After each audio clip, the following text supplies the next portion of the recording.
What is up, people of YouTube? My name is Schaffrillas Productions, and today I am here to talk to you about the worst movie I have ever seen in my life. The movie that I'm sure you all know single-handedly ruined Star Wars and defiled my childhood, which I will never get back. This movie is the single greatest crime against humanity that will ever exist, other than Captain Marvel, which is also terrible, and also Black Panther. And yeah, but this movie is, aside from those, the worst movie ever, and that is The Empire Strikes Back. I cannot express to you how much I hate The Empire Strikes Back. It is far and away the worst movie ever made, and I think if you actually take a look at the movie, because people seem to enjoy it, and the thing is, they are horribly wrong. Like, there are serious objective flaws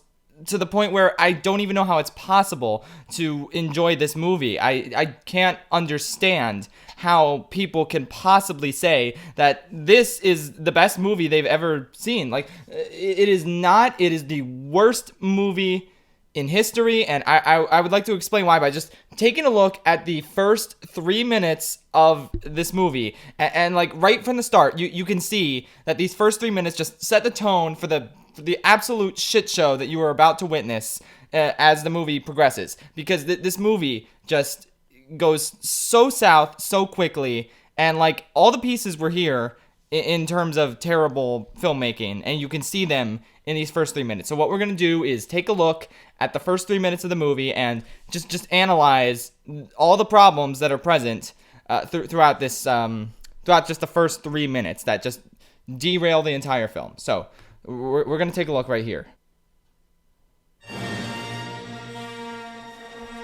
So right from the start, when you just hear the opening fanfare, it just sounds so off compared to the fanfare of the original. It just sounds like it's in a lower key. It just sounds like darker, more drab, and like to me that just expresses that they weren't able to like get the same sound quality as the original in terms of this fanfare.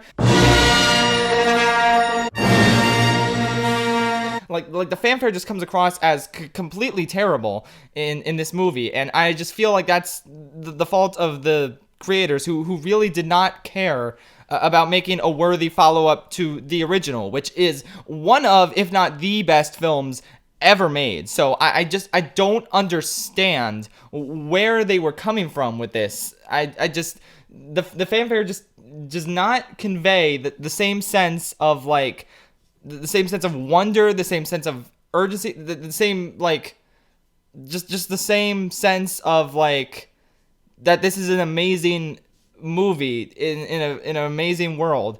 It comes across like a pale imitation, I would say, that just like really just does not give off the same sense that you're coming to this movie to witness something beyond your imagination, something that is just incredible, which but it's okay. That might seem like a nitpick.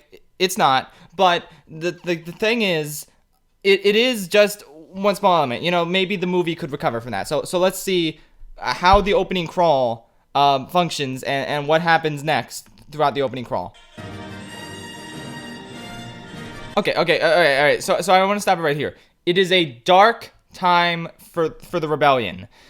This, to me, expresses the fact that the filmmakers did not even bother to watch the previous movie, because if you watched the previous movie, you would know that the rebellion is far from a dark time for them. They destroyed the Death Star. They were able to get that victory. They had that amazing ceremony at the end, the iconic award ceremony, and this movie is now trying to tell us suddenly that it's a dark time for the rebellion. Like, how exactly? There is no indication from the end of the previous movie that it would be a dark time for the rebellion, because they're just, they succeeded. They managed to destroy the Death Star. It was a huge victory, a huge cause for the Empire. It was an incredible moment, and now this movie is working to undo what the previous movie did, and it frustrates me to no end that the filmmakers are taking George Lucas's like story and actively shitting on it now that he's out of the picture. Now that they have this Irvin Kershner guy directing, and just I feel like he just does not understand Star Wars and like what we liked about the original. We liked seeing our heroes succeed. We really enjoyed it when they destroyed the Death Star, when they were able to come. The iconic moment where Han Solo just flies in and goes, "You're all clear, kid. Now let's blow this thing and go home." It was an incredible experience. And now, right from the first sentence of this movie, it is undone. The movie is trying to make us forget that the Death Star was even destroyed, that it is ridiculous, and it's just, I hate the fact that they would even attempt to do this. Okay, but let's see how the movie attempts to rectify this horrible continuity error. Okay, so now it says, although the Death Star has been destroyed, and this is the movie's attempt to make up for its little slip up. Essentially, they're retconning their own retcon right here. If they really had intended to let us know that, hey, we did see the previous movie, we know the Death Star was destroyed, it would have started like this. Although the Death Star has been destroyed, it is a dark time for the rebellion. Now that is taking what happened in the previous movie, acknowledging it first and foremost, but then expressing that there's more to this conflict, that it is darker, that it is more dramatic than previously intended. And if they do that, then they will be able to take the story in a bold new direction that's much darker, but also keeps the original intact. Unfortunately, that is not what they did here. What they did is ignore the continuity of the previous movie, just straight out lead with, it is a dark time for the rebellion, and then try and rectify their mistake afterwards. And this is just abhorrent. This is ridiculous that they would ever try and do this, because we can see that the Death Star has been destroyed, but that was not the first priority for them. The first priority for them was getting to a darker, more serious sort of tone without any hint of how we got there. And this is a huge error that I feel like was so easy to fix. You just move the two sentences. But they didn't do that. Instead, they wanted to leave their gaping hole in the continuity in the first sentence of the movie. I cannot believe that this was able to go through quality control. George Lucas is probably rolling in his grave right now, just thinking about how Irvin Kershner defiled his excellent story. And it just irritates me to no end. But we're going to continue anyway, even though I really want to stop watching right now, because this is just abhorrent, and it is just the worst thing I've ever witnessed. But we're going to keep going. Okay.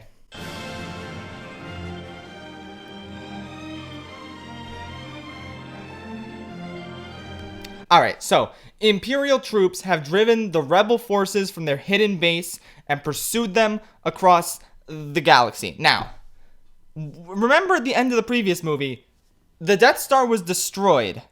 All the Imperial forces were destroyed except for Darth Vader. So with no hint as to how he managed to do it, the movie intended us to believe that Vader escaped the Death Star destruction. We saw him flying away, but we don't know what happened after that. You know, we did not have, it's left open to interpretation, you know, what happened to him. But now, all of a sudden, he would have had to alert the Empire in terms of letting them know where the rebel base was. But all of a sudden, Vader is just like, somehow he managed to save himself, find the Empire. Remember, in A New Hope, Han says that these are short-range TIE fighters. They're Obi-Wan, I don't fucking know. One of them said there was a short-range TIE fighter that was like, they can't get far into space on its own. Now, Vader does have a TIE Advanced fighter, but nothing about the TIE Advanced gives off any indication that it has higher capabilities than a TIE fighter. It is advanced, but it does not appear to have hyperdrive. It is very small. It does not convey any sense that it has the ability to go through space at all, and just that Vader should have died is what I'm trying to tell you, okay? He had no communication. His ship was also damaged when that other TIE fighter knocked him out and then sent him into space so he wouldn't get killed in the explosion. Yeah, thanks for that, because Vader's probably gonna die anyway, because you just let him go fly into space in a damaged TIE Advance. So you expect me to believe that this damaged TIE Advance was somehow able to get back to the Imperial fleet and alert them as to where the hidden base was? Because that's the only way they could have known where the hidden base was, because everyone on the Death Star was destroyed. Okay, so they just want me to believe, we have no idea how Vader even got back to the Imperial fleet, and the movie just expects us to gloss over that fact, but we can't gloss over it. It's a very crucial detail as to understanding the plot and what's going on in this movie, but the movie just doesn't seem to care. So that's just thanks, movie. Okay, well, let's see what happens. Let's see what else there is.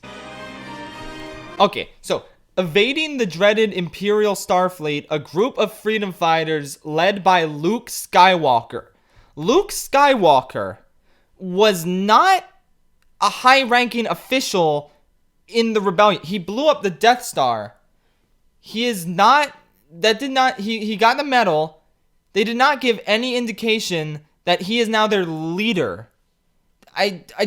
How is he the leader of the rebellion? This is what I'm just reading what the movie is telling me, that Luke Skywalker is now the leader of the rebellion, and that just is not. If the movie had any understanding how military works, you don't just do one successful mission and then suddenly you're in charge of the entire military. That is not how it works. But the movie wants me to believe that Luke Skywalker now has complete control over the rebel forces, which is just the most ridiculous thing I have ever heard. I just cannot believe they would actually try and retcon once again the previous movie. It just does not. Nothing about that adds up. So let's see what else there is. The evil Lord Darth Vader obsessed with finding young Skywalker. Now, where do I begin? First of all, we have the same issue with Darth Vader somehow surviving the cold vacuum of space. He must have been flying around for 2 weeks trying to get a signal. He must smell like feet wrapped in leathery burnt bacon. And now, all of a sudden, you expect me to believe not only was he able to make it out of there and make it back to the Imperial fleet, but also he is now obsessed with finding young Skywalker. He did not know who Luke was. There is no way he could have known. He might have been able to sense it with the Force, but he should not have been able to know. He never met Luke before. Just, he doesn't know. And later on in this movie, the Emperor Palpatine says that Luke is the offspring of Anakin Skywalker. Vader did not even know that Luke was his son at this point in the movie.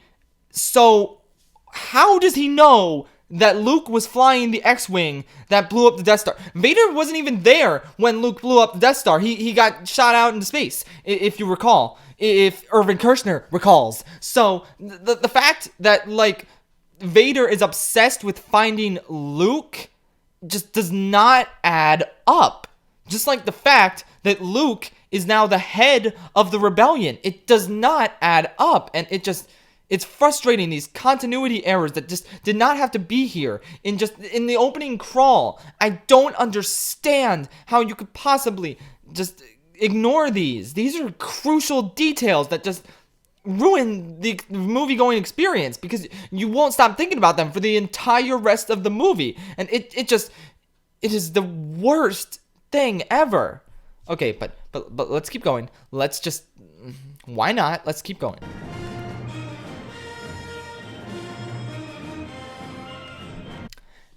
So Darth Vader has dispatched thousands of remote probes into the far reaches of space. Well, if I recall correctly from this crawl, Luke Skywalker and his freedom fighters were evading the dreaded Imperial Starfleet.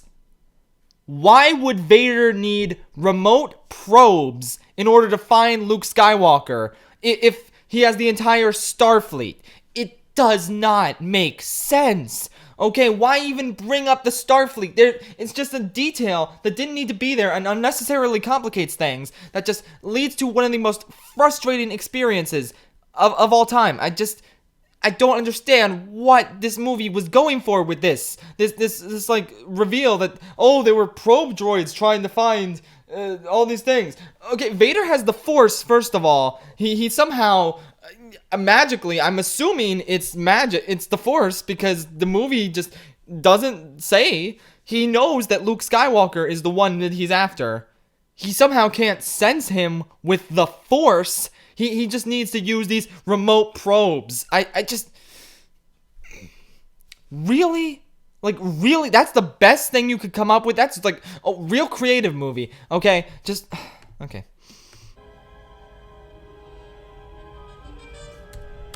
You know, so right off the bat, with this opening shot, the thing is, it is just such an uninteresting shot to start a movie with. Like, the original masterfully started with an amazing chase with the Tantive 4 evading Lord Vader's Imperial ship. This movie copies the Imperial ship. It doesn't do anything new with it, though. It's just the image of what we have already seen before. Okay, this movie is just relying so heavily on your nostalgia that you just ignore all the gaping holes we just went over, and we just see a static image of an Imperial ship in space. If the movie wanted to convey that it's a dark time for the rebellion and they're evading the Imperial fleet, then why don't we start with another shot of them evading the Imperial fleet? It doesn't add up. Why would you start the movie with such an uninteresting shot? It's such a step down from the previous movie in terms of the production, in terms of just the story, the emotion, and just, it really just comes across as lazy and frankly just desperate at this point. I don't understand how you could possibly like start a movie like this and expect the audience to be invested. It just does not work at all.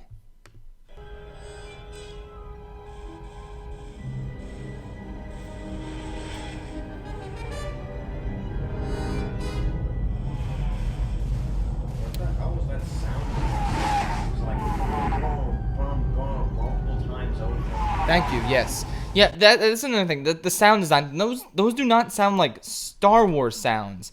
They sound pitiful. They sound like it sounds like I'm watching like Teletubbies when like the thing, that robot vacuum cleaner comes out. That's like a sound that would come out of Teletubbies. But you know, it's fine. We know that this is a shit show, cut rate production, so we don't need to discuss that. What I'm wondering is, so this one ship sends all these probes. What do we know about these probes? Because we know that TIE fighters, which are much larger than these probes, are short range. We remember that fact from the original. They can't get that far into space on their own. These probe droids, though, these probes that are even smaller are just being launched. Because if we go back in the shot, so we see this shot, we see like there's a planet in the background, okay, but like so a probe droid could feasibly get to that planet, but there are no other planets in this general vicinity. And like out of those 8 probe droids, there's on the Star Wars map of the galaxy from my 2005 compendium, which is still canon. Don't even try me with that. Okay, it is still canon. There's no, when you look at Hoth, there's not much around it. It's the Inuit system and the Bespin system, but like there's not much else there. There's only like 3 planets in that general vicinity, and just why would they send out 8 probe droids? It just does not add up. They're just, the probe droids coming out of the ship should not be long range enough to go to far off planets, and so there's no reason to send off that many probe droids. Okay, it's just excess, and it is just a terrible directorial decision by Irvin Kershner, who just ruined Star Wars, and it just irritates me to no end.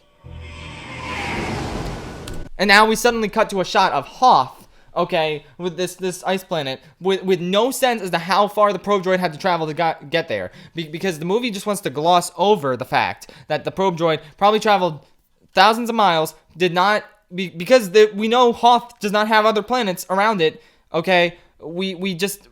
It traveled all that distance, and it somehow was not just, was able to travel that far. But we're not gonna think about that because the movie's just glossing over it. So we're not gonna worry about how far the probe droid had to travel, even though probe droids should not feasibly be able to travel that far based on what we know about the Star Wars universe. So thanks for that, movie. Thanks.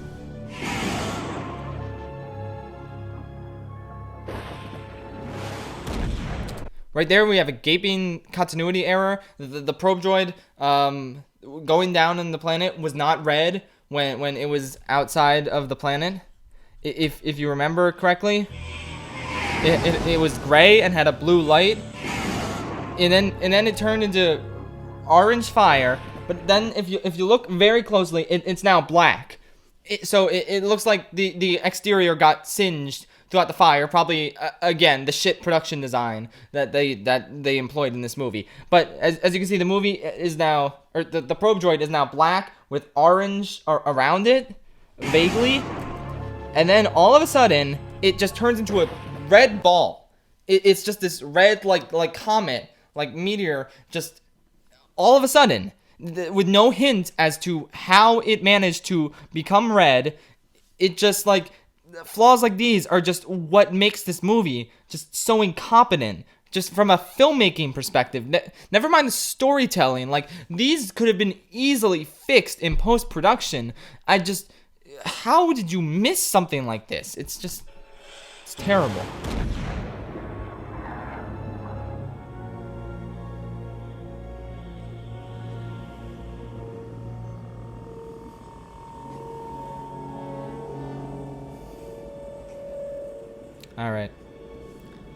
All right. What is this design? This is the most impractical design I have ever seen. What is the purpose of those prongs at the bottom? What is the purpose of all those beeping lights? It's excess. If you look at the original trilogy, all of their designs are so concise and so perfect. Like that guy like that werewolf guy. Like that just feels like it belongs in Star Wars. But then you just look at this. For the first time, the movie is trying to do something new, and it is just a disaster because of how incompetent. It looks like the fucking Pokemon, that clay doll. It's just, they copied Pokemon. How desperate can you possibly be? It frustrates me to no end that this was okayed because Irvin Kershner is a hack, because he decided all of a sudden that this would be the perfect, design for this movie, but it is not. It is just incomprehensibly stupid, and it irritates me.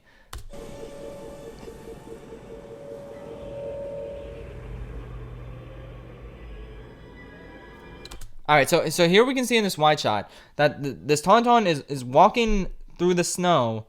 It does not have footprints. There are no footprints present in this shot. When you walk through the snow, you make footprints. That's just a common fact of life. I don't know if Irvin Kershner has ever been alive before, but that's what happens in real life. You get footprints, okay? So and the movie's trying to expect me to believe that they don't make footprints. Is that what these alien creatures, that's what's special about them? And I will express this. Even though they don't mention the name in these first 3 minutes, we know that these creatures are called Tauntauns. Tauntaun. That name is just so dumb. You just take, Taun, which, by the way, they copied Attack of the Clones in this regard, with the memorable character Taun We, okay? They just took her first name, and then they just, Taun, they just applied it here in just the dumbest way. and they thought no one would notice because that's all it is. It's just and maybe if it was maybe it was an intentional reference, but it just fails so spectacularly because of how just awful the reference is. Nobody in their right mind would ever get excited by that. People would be annoyed if they noticed just how terrible of a copy that was. It's a cop out. It's what it is. It just I don't. Oh my god.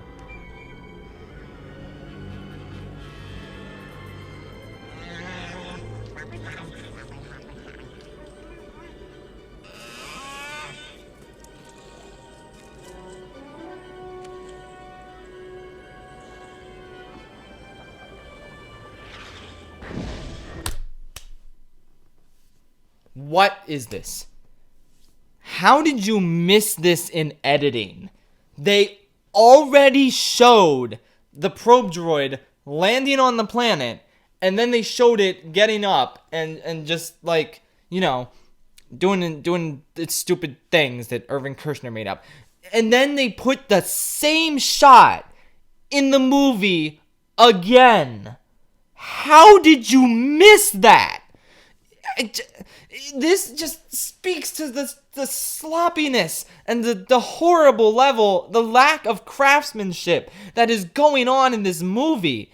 It just, how is this possible? Okay? You can't do something like this. Okay? It's simple. You can establish, if you want to see Luke reacting to the thing going down, you have Luke before you show the thing going down. Luke is seeing the meteorite, and then it lands. You show it once. How did they forget that they already put the shot of the probe droid in the movie? How did they possibly get this wrong? It is one of the most simple things. Don't show the same shot twice in a movie. How could you? How is? What if they put 2 probe droids on this remote planet? Oh, that's possible. Maybe they just put all 8 of those fucking probe droids that they shot out at the beginning of the movie. Maybe they're all just on this one planet. We don't know. My God, what an embarrassing mess. Okay, what a shit show. Oh, but we still got a minute left, folks. We have a minute left of these first 3 minutes. So this is gonna be fun.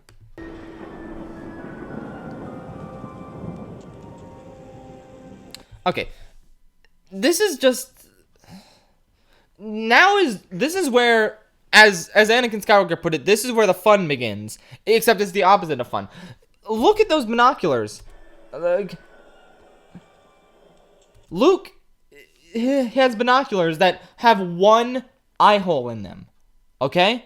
1. Then you have some sort of thermal device on the side. Somehow he can see through 2 eye holes when he's looking through it. How do you even get that level of continuity error? How is that possible? Did nobody watch this fucking movie before they released it? How do you manage this? This level of incompetency just screams that Irvin Kershner is such a hack who did not care about George Lucas's vision and his world one bit. This should not have happened. Nobody in this production should have said that this was okay. But it gets better. Okay, so right here, Luke is just dusting off his communicator on his wrist. He's just dusting some snow off. Communicators are electronic. I don't know if again, I don't think Irvin Kershner knows what snow is, but snow is just frozen water, and water when it touches electricity, it damages the electricity. I don't know if he knew that, but that's what happens. So Luke just dusting the snow off, that doesn't work. Okay, the snow should like get into the just melt because of the heat of the electricity on his arm. It should go into those cracks. Okay, on the communicator. It should short circuit and it should electrocute Luke. Okay, It's just basic science that this movie does not want to address. Okay, just can you not address this realistic science movie? Okay, I go to Star Wars for realistic science. And this movie just does not seem interested in that. Unlike the original Star Wars, which was highly scientific and just like everything made sense in that movie. Everything. And then this movie just disregards common sense. This communicator should not work when it's just covered in snow that's just gonna get all over it. Echo 3 to Echo 7. He is Echo 3? I'm sorry. What was he in the original movie? Oh yeah, he was Red 5. Okay, Red 5. And now he's Echo 3? How do you manage this? I just, his number is 5. It's not hard. It's like Lightning McQueen is 95. It's not hard to get that right. And the movie just, they didn't watch the previous movie. They just did not watch it. It just, that's what persists throughout this entire film. The sense that nobody in the production even cared about the previous movie. Mark Hamill clearly didn't care, or else he would have told Irving Kershner, I fundamentally disagree with everything you've decided for my character. Because everything about Luke in this movie is wrong, okay? He just disregards science. Luke in the original movie would never do that. He was very interested in power converters, and now he doesn't even care about what's causing the power in his wrist thing, okay? He does not care. He is just incompetent. Just everything about him in this movie is just so wrong. But then, and then there's the fact that, like, we were supposed to be told by the opening crawl that Luke is Echo leader, but we don't see that. He's Echo 3. He's not the leader of the rebellion. No, he's just number 3. He is the third in command. Like, can you get basic continuity correct? Is that so hard? Ano, buddy, you read me? Loud and clear, kid. What's up? Well, I finished my circle. I don't pick up any live readings. There isn't enough life on this ice cube to fill a space cruiser. So Han's line here is just so wrong. There isn't enough life here to fill a space cruiser. Isn't this the base that the rebellion is operating out of? There's your life right there. That could fill a space cruiser. Maybe the space cruisers that you used to get to this planet. How dumb do you think I am? Okay? This movie, just every line of dialogue is just painful. Okay? Would you go as far to say that it is averagely painful? Fuck no, it's terrible. It just, ugh. You're killing me because you are just like stuttering over everything. I just cannot believe that they let this script go unchecked. I thought these actors cared, but apparently not. Just, whatever. Sensors are placed. I'm going back. Right, I'll see you shortly. There's a meteorite that hit the ground near here. I want to check it out. It won't take long. So we can just see the awful design of this Tauntaun right here. This thing is just unnaturally hideous. And it's not expressive at all. It's clear that this is just a giant animatronic. It looks terrible. The original Star Wars, everything looked amazing. Everything looked real, okay? And then you go to this movie and you just see his blank expression, okay? And it is just the worst thing ever. Until this next thing, which we're about to see. Steady. Hey, steady, girl. Hey, what's the matter? You smell something?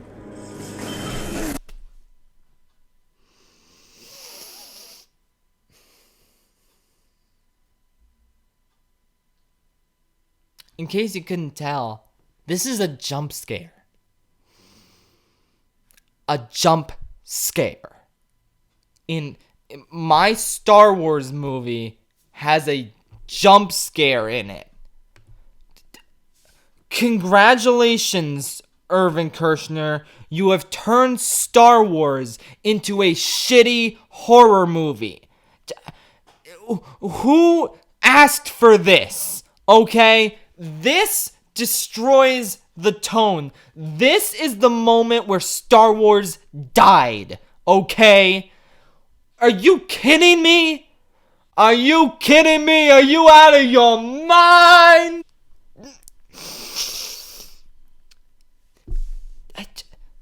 Who wanted jump scares in Star Wars? All of a sudden, and it's happening to Luke Skywalker of all people, the hero who saved Princess Leia, who blew up the Death Star. He gets jump scared.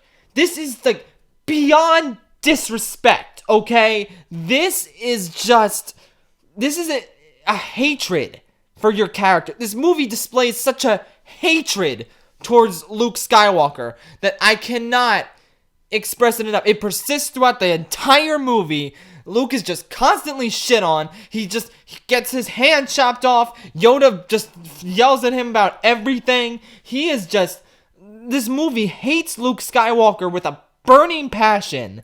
And it just I can't believe they would do this. Okay? Why? Congratulations, Star Wars, you're dead now. You're just a shitty horror franchise now.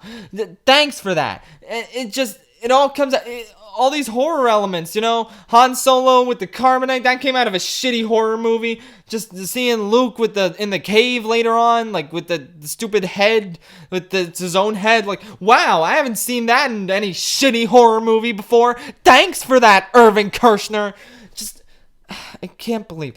Just Star Wars is dead, okay? And just don't speak to me about it, okay? You guys don't understand, okay? You people don't understand Star Wars like Irvin Kershner does not understand Star Wars like I do, okay? I spent my entire life with Star Wars. Irvin Kershner spent like a few months while he was making this movie. That's it. That's all he did, okay? And he just threw in a jump scare because I guess that's where we're at now. Because we can't have like real stakes or real, if we want to do horror, we can't have real psychological horror. We're just having a jump scare. Oh, we have the stupid snow monster. Where did the snow monster come from? That's what I'd like to know. How did he sneak up on Luke? Luke, who has the Force? He had the Force when he blew up the Death Star. How did he not sense this giant snowman? How did he?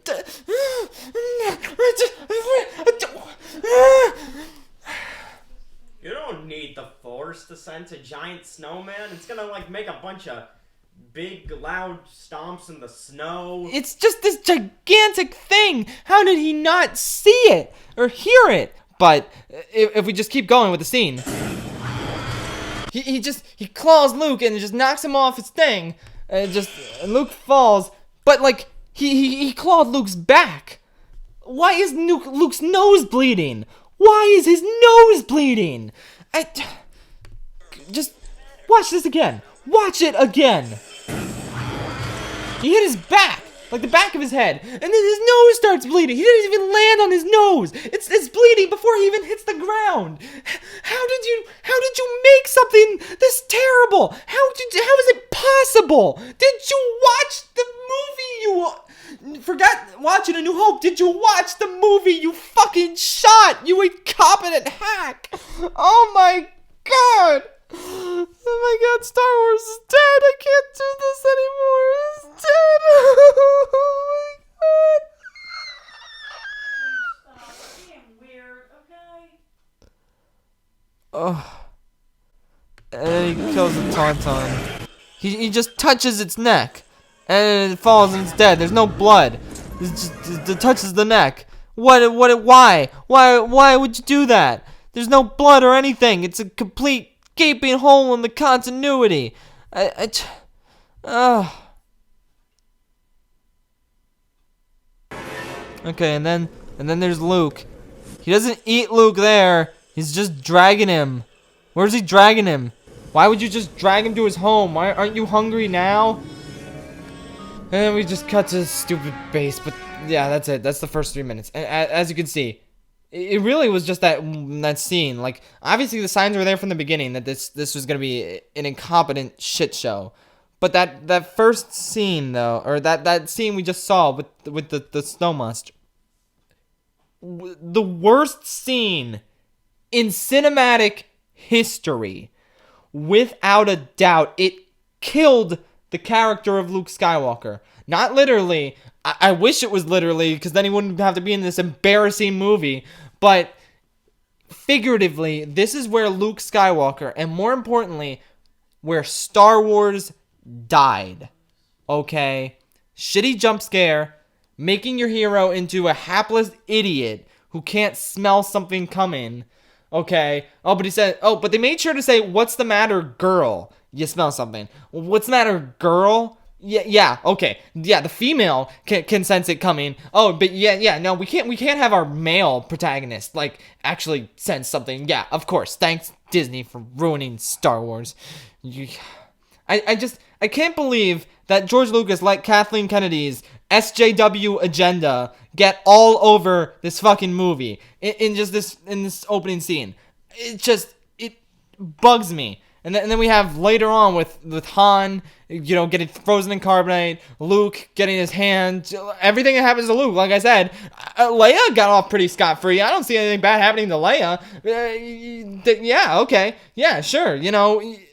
Just the movie just wants to praise women as this amazing thing, but like, I'm probably not gonna put this part in the thing because then everyone in the comments will yell at me. So anyway, as you can see, this is it. This is Star Wars is dead now. Thanks, Irvin Kershner. Thanks, George Lucas, for not giving a shit and selling it to this hack. And just thanks, Disney, for killing my childhood and just defiling everything that I hold dear in my life. My entire life is ruined now. I hope you're happy.